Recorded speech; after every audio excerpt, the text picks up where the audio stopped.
Welcome to Game of the Week. This week's game is Vectorman for the Sega Mega Drive Genesis.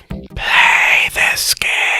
So why in the world should you play a game like Vectorman? Well, simple. Vectorman is actually a pretty fun platformer. You can jump, have a double jump that hurts enemies, and you can shoot stuff in multiple directions. It's really fun. Trust me on that. Not to mention, this game is pretty difficult. It's fairly challenging, but also fairly forgiving, as you can easily manipulate the system to get plenty of lives. Plenty of lives that you will be spending, because you will get a game over at some point during your many attempts to play and beat this game. So, with all of that out of the way, you probably want to know about the story. You didn't ask? Good, I'm going to tell you anyways. This game takes place in the far future of 2049. At long last, a futuristic game that doesn't take place in the year 2000. Well, I mean, then again, it was made in the 90s, so So basically, humanity left Earth because they polluted it too much. This game is definitely not an advertisement for environmentalism.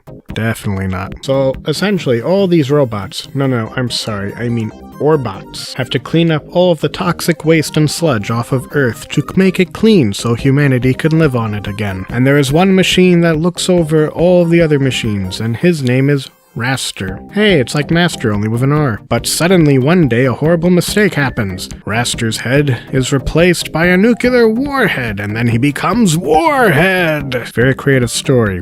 Also, how in the world does that actually make him function, I will never know, but the warhead becomes his head. Our unlikely hero, Vectorman, comes back from his last trip to the sun, because apparently humanity has made things that doesn't get burned by the sun, because he just finished dumping toxic waste into the sun. That wouldn't have any bad side effects at all. And he is resistant to the mind control of Warhead, because I don't know what's so special about him. He goes on his long, winding adventure of fighting his fellow machines and killing them all ruthlessly because they're attacking him. And if he's a waste dumping machine, then why in the world does he have the ability to shoot magical orbs?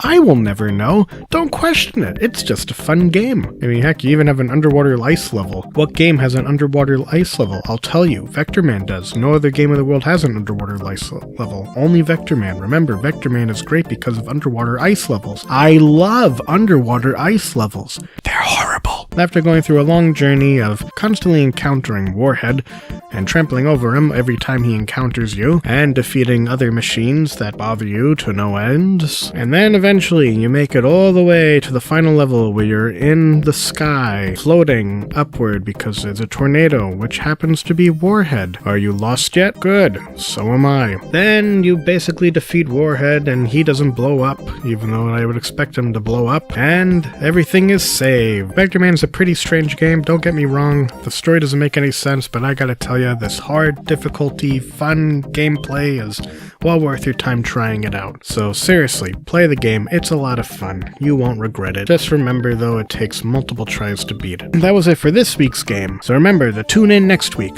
for the next Game of the Week. But until then, play Vectorman, and I'll see you then.